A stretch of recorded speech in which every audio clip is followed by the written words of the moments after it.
16મી ગાથા છેલ્લા સુધી 6 કાર થઈ ગયા. છેલ્લા થોડા સુંદર છે. ત્યાં શું કહ્યું પહેલું જે આ આત્મા છે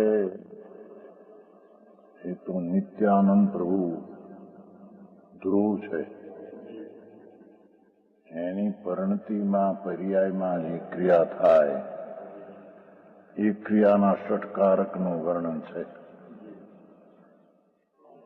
વસ્તુ છે તિકાળી આનંદને જ્ઞાયક નિત્યાનંદ પ્રભુ. એમાં ષટકારક છે એ શક્તિ રૂપે છે, સ્વભાવ રૂપે છે, સતનું સત્વ રૂપે છે. અને આ પરિણતિ જે મોક્ષનો માર્ગ એ પરિણતિની ક્રિયા છે એમાં ષટકાર છે.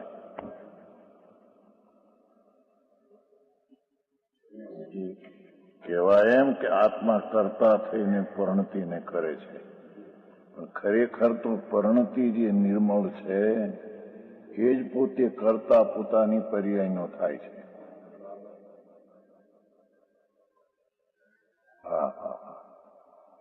અને બીજી રીતે કહીએ ભૂયત્તમમાં સીધો ખરું ત્રિકાળને આશરે એ પર્યાય કરતા થઈને સ્વનું લક્ષ્ય કરે છે.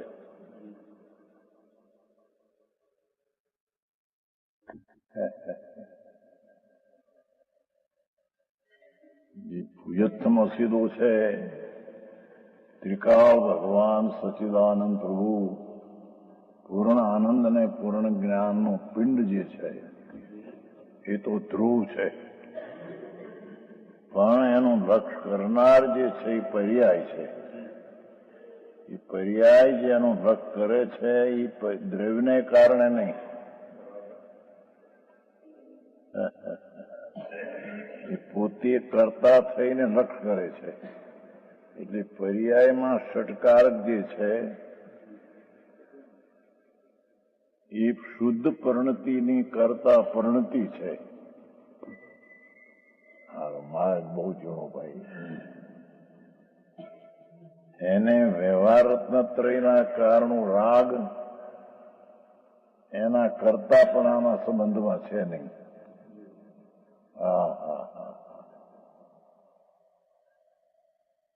કે ભાઈ દયાદાન વ્રતાદિ વ્યવહાર રત્નત્રયના પરિણામ શુદ્ધ રાગ થાય તો અહીંયા શુદ્ધ પરિણતિ તેને કારણે થાય એવું સ્વરૂપ નથી. ભગવાન આત્મા પૂર્ણાનંદનો વિતરાગ મૂર્તિ પ્રભુ એની જે પરિણતિ શુદ્ધ વિતરાગ પરિણતિ થાય તેને આશ્રય, પણ એ આશ્રય કરનારી પર્યાય પોતે સ્વતંત્ર કરતા થઈને લક્ષ્ય આશ્રય કરે છે. શશીભાઈ આવું જણું છે. અને એ શુદ્ધ પરિણતિમાં કિયાનું ભાઈ કહ્યું હું 22 ગાથામાં આવે છે 85 ખાય 62માં પુદુલ પરિણામની ક્રિયા પરિણામ એવો શબ્દ આવે છે. અને જીવને માટે 73 ગાથામાં આવે છે શુદ્ધ. જે પર્યાયના ષટકારકો છે એથી તે ભિન્ન છે એવું એને શુદ્ધ કહીએ. મારી વસ્તુ તત્વ ઘણું ગંભીર છે ભગવાન. એ પર્યાયમાં નિર્મળ ષટકારકની પરિણતિ અહીં જે કહેશે એ પરિણતિથી પાર ઉતરેલું ધ્રુવ એનાથી ભિન્ન છે. ત્યારે એને શુદ્ધ કીધું છે ને. જેની વાત છે પ્રભુ એ પોતે અનંત શક્તિ વાળું પર્યાયનું તત્વ છે, સ્વભાવ તો છે, પણ પરિણતિમાં અનંત શક્તિ વાળો છે. એ કરતા થઈને શુદ્ધ પરિણતિને ઉત્પન્ન કરે, ધર્મને ઉત્પન્ન કરે છે. ધર્મની પરિણતિ કરતા થઈને પરિણતિ ઉત્પન્ન કરે છે.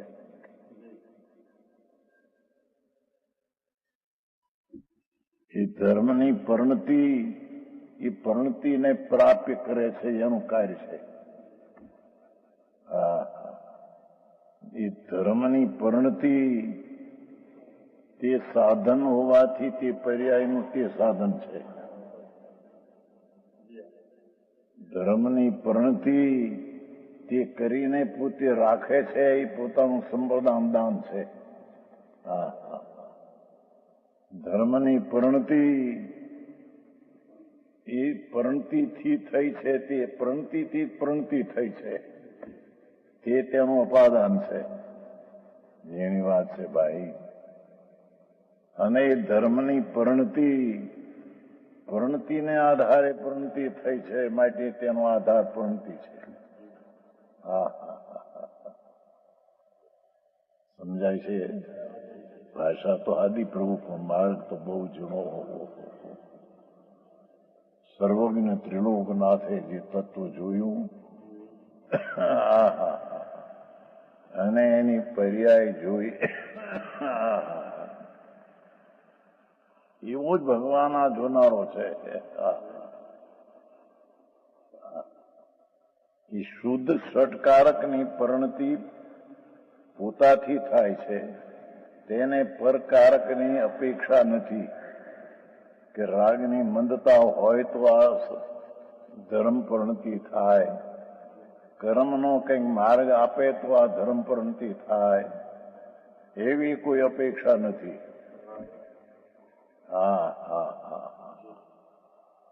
ત્યાં સુધી આવી ગયું છે. આપણે ઓલા મૂળ ઉત્પત્તિનો જે ફરીને વધારે લઈએ છીએ. અણશક્તિવાળા જ્ઞાન પરણવાના સ્વભાવનો પોતે જ આધાર હોવાથી અધિકરણ પરણાને આત્મસાત કરતો સ્વયં એવી સહકારક રૂપે થતો હોવાથી છે. ત્યાં હું દેવું છે. ભગવાન આત્મા આનંદનો નાદ પ્રભુ, સચિદાનંદ પ્રભુ છે ધ્રુવ. એ એની પરિણતિમાં ષટકાર રૂપે પોતે પરણે છે. ષટકાર રૂપે થયો હોવાથી તે સ્વયંભૂ છે.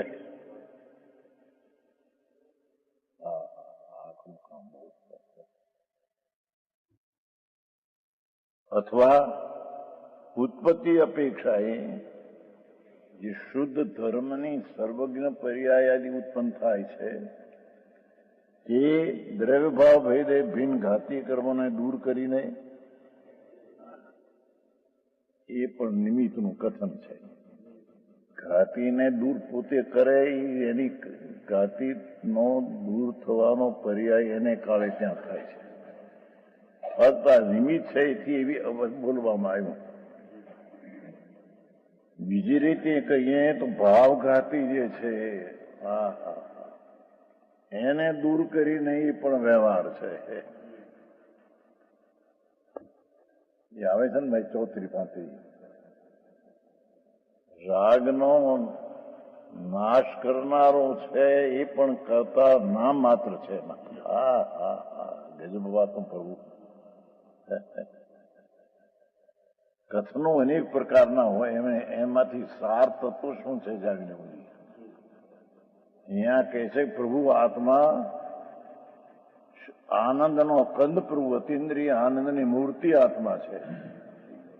એ એની પર્યાયમાં અતિન્દ્રિય આનંદની પર્યાય પ્રગટ કરે.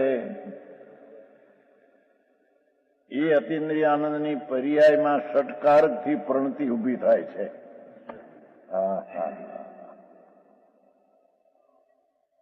જ્યારે આત્મામાં 62 ગાથામાં એમ કહ્યું કે વિકાર થાય છે પર્યાયમાં,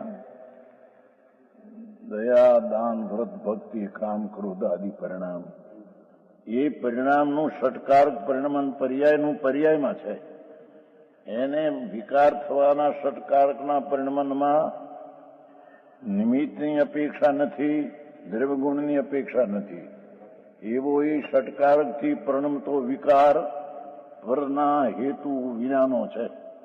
અહેતુ સત છે.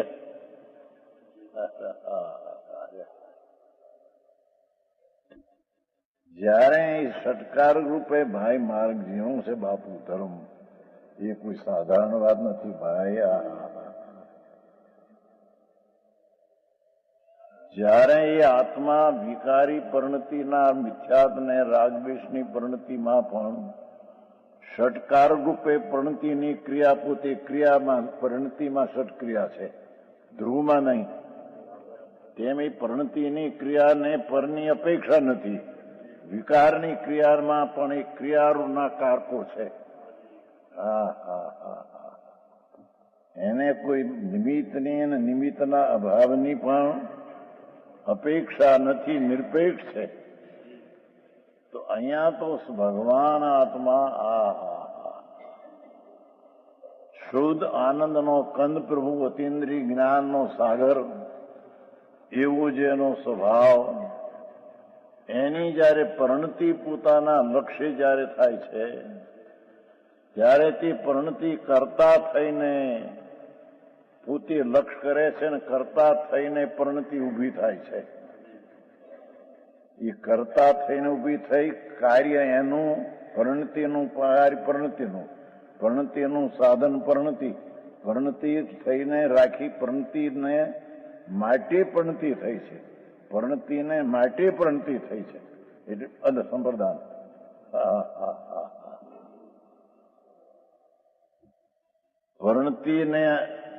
પરિણતિથી પરિણતિ થઈ છે, દ્રવ્યથી નહીં, નિમિત્તથી નહીં, પરિણતિને આધારે પરિણતિ થઈ છે.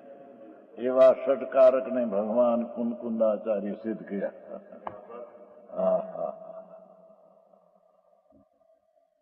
અહીં સુધી